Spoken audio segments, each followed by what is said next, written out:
Thank you, Cal, very much. Well, Father Adam, you planned this pretty well. You know, as we budgeted time, we were trying to decide how much time we were going to give Father Adam, because you guys know that once he gets going, and I can speak as a coach, and I've watched players. This guy's ready to play. He's had his game face on since Saturday, and he is ready to rock. So Father Adam is going to talk to us this evening about a vision for the future. Father Adam? All right. Thank you. This did work out beautifully. I had more time to talk. All right. So to begin with, right, this is kind of framed, as you can see, Matthew Kelly is, if you don't know who Matthew Kelly is, he's a dynamic Catholic, he's a speaker, he does all kinds of stuff, and he frames a lot of my thinking and my organizational thought, things along those lines.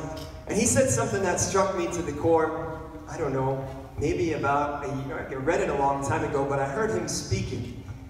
And he talked about a problem in the church, and the problem in the church was this. He did a nationwide study, the entire country, the biggest Catholic study that had ever been done in the country for Catholicism. And he wanted to figure out what's the problems, where are the issues, what's going on. And he discovered this when he gave his study. He said that there's a principle in business called the 20-80 principle, right? And so it means that 20% of the people in business do 80% of the work. It's a business principle, which is about how things go in the business world. And he anticipated that principle would hold true for Catholicism as well. That there would be 20% of the people doing 80% of the work. And he did his study, and he discovered in that study that actually as Catholics, 7% of the people do 93% of the work.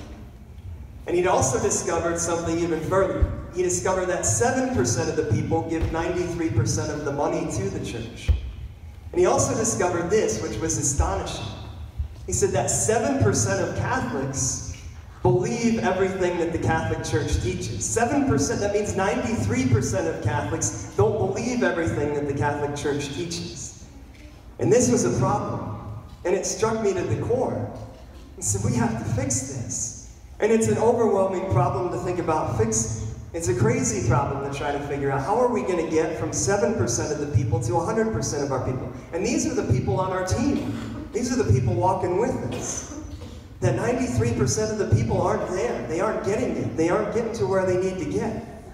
And this has to be fixed. And immediately we want to start thinking, well, maybe what I need to do is go win over people, and the way off in the distance, the 90th percentile, the 70th percentile, he proposes this. He proposes, he says, what you could do with just 8% of the people.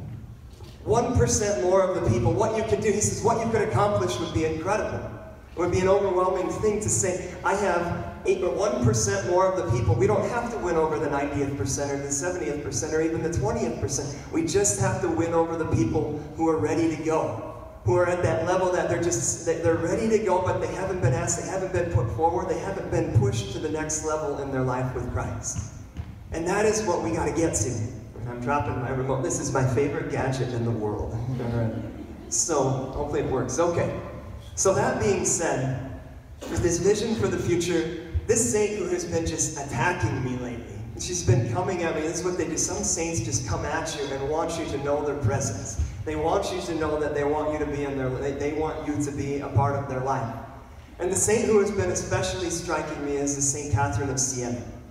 And Saint Catherine of Siena was this incredibly holy girl, and she was beautiful, and she actually, so many boys were coming after her, he actually cut off all of her hair, and she says, I'm going to join a convent. She says, too many men were after her. She says, I want to give my life to Jesus. And that's what St. Catherine of Siena did. And not only that, she became this walking saint even when she was in the world. Everybody knew she was this holy woman. She actually went to the Holy Father herself. The Holy Father had fallen into a little bit of unholiness. The Holy Father who wasn't that holy.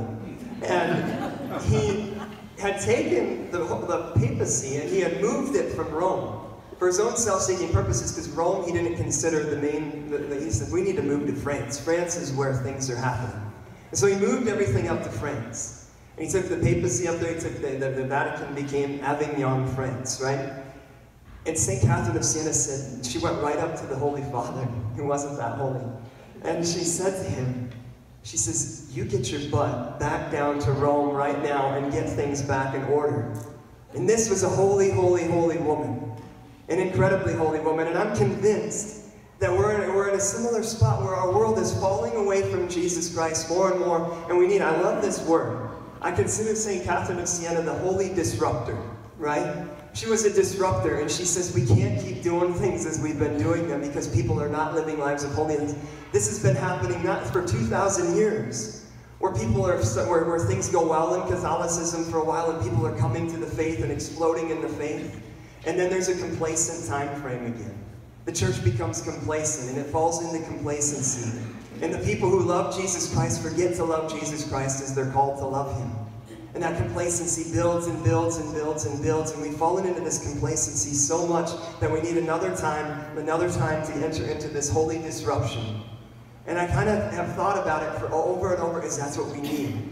We need every person in this congregation here today, every person who is here today, to be a holy disruptor, to be a St. Catherine of Siena, to be someone who's going to go into a culture that says, you know what, this isn't the way we're supposed to live our lives. That 93% of even the people who sit in the pews with us on Sunday don't believe the teachings of the church.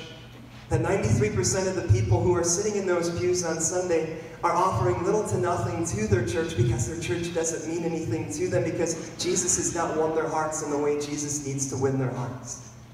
And 7% of the people are doing all the work, and that's many of the people in this room. But we have to rethink about how we even do that work.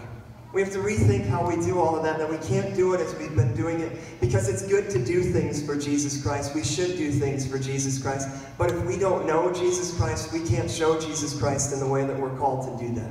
That we will never be able to show him unless we know him deeper and deeper. And there are people in this room that are all different levels, and that's okay. If you spend little to no time in prayer, that's okay, but we got to get you to the next level. If you spend a lot of time in prayer already, well, praise God, but we got to move you even deeper to the next level. That when lives will change, as Matthew Kelly says, our lives will change when our habits change. That we have to change things about the way we live our lives, so much so that I'm willing to give Christ more of my time. I have to give it because it changes your life. I was a butthead in college. I was. And it was so true, and I did not really care about Jesus in any way when I was in college, even though I would have said I did. But I didn't, and I didn't do anything about it. I didn't pray, I didn't do much with my faith. I complained about the 1 hour I would spend on occasion at church. And that was because I did not know Jesus Christ. I did not know him as I should. And of course you're not going to want to show Jesus Christ to other people if you don't know him. It's like everything that we love. And I know I use that ridiculous example all the time of the Chick-fil-A example. There was a time I didn't know it. And when you don't know it, you don't want to show people it. But when you know it, then you want to show it to other people because you know it and you love it. And this is the reality, and this is how humankind works. It's the same thing when couples come to Father David or myself or whatever it is, we've fallen out of love with one another. Or married couples that have said we've fallen out of love with one another. Why does that happen? It's because we've stopped getting to know that person.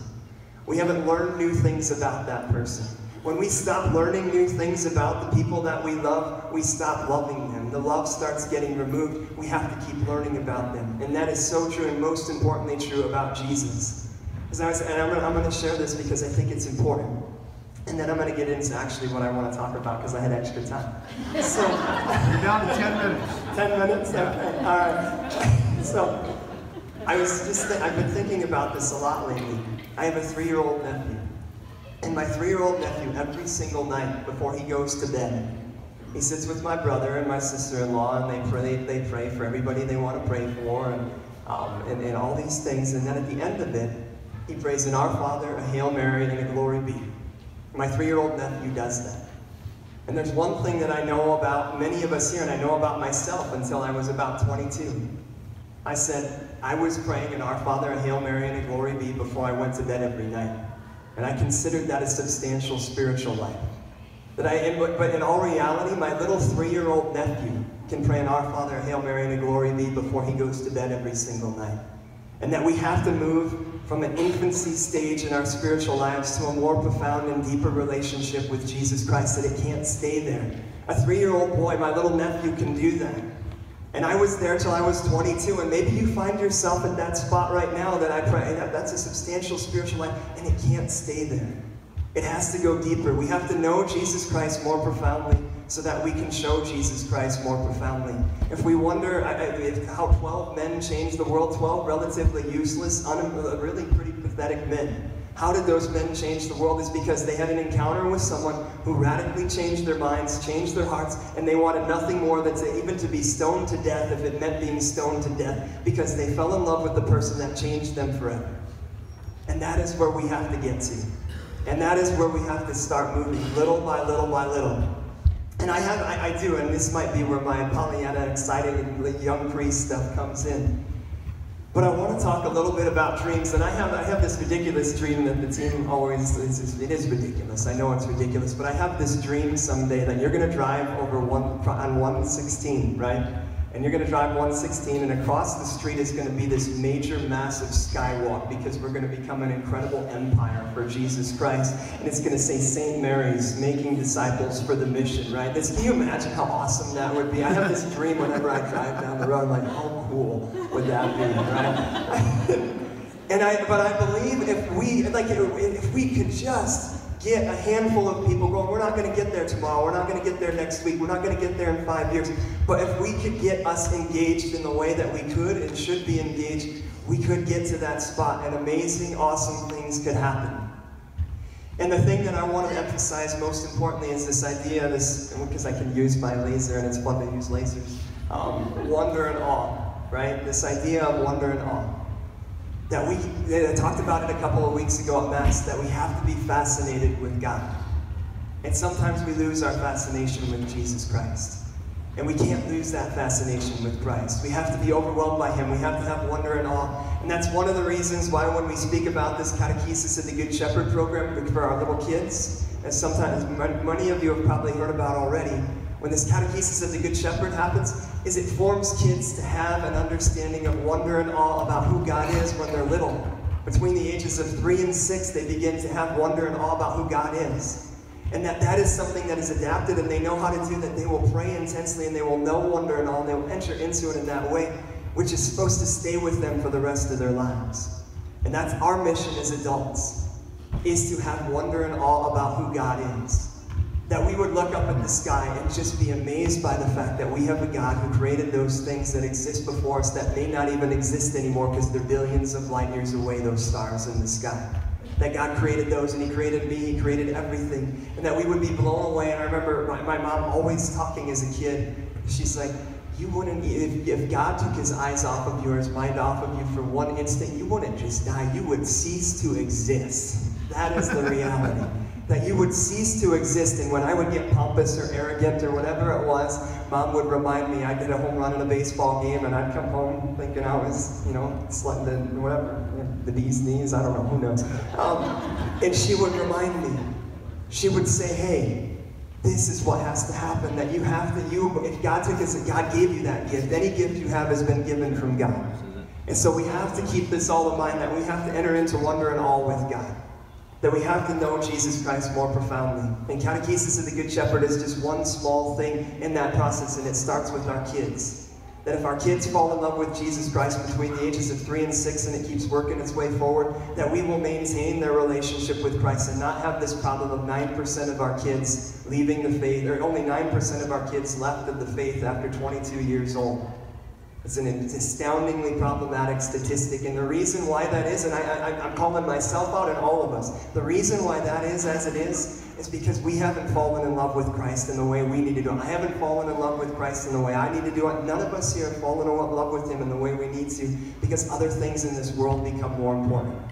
And so we have to enter into these dreams and these goals that we have, and there's a number of them, and I'm not, again, this is years of thinking about, so I'm not going to be able to come up with all of those tonight, but the whole process and how this is all meant to happen is that we would enter more deeply into our spiritual lives, that we would hold each other accountable to that. That's the dream. More than anything, that's the dream and the goal, because what I want to make clear as I finish up here, because I think I'm about out of time. All right, I am. So, is that we are going to create, there's little by little a process being built of how we're going to do that. We can't process in the Holy Spirit, right? But we do have to, there always has to be some level of how we're going to organize that, how we're going to go about that. As Mick says to me, this is my favorite Mick line, is Mick says it to me at least once a week, because I tend to be, as was made clear by Kel, as we've been moving through this process, I'm very much so of the slow-moving type of, I know we need to pray, we need to fast, and we need to meet, right? Like as Kel was saying, that's what we need to do. And I wasn't ready. I'm like, well, I want to know step 7. I don't know step 3 quite yet as I want to. I want to know where we need to be in step 7. But the beauty of it is this is what Mick always reminds me of, is that sometimes we just have to get going forward. And we just have to accept that this is the way it's going to be. And he says this, is his line.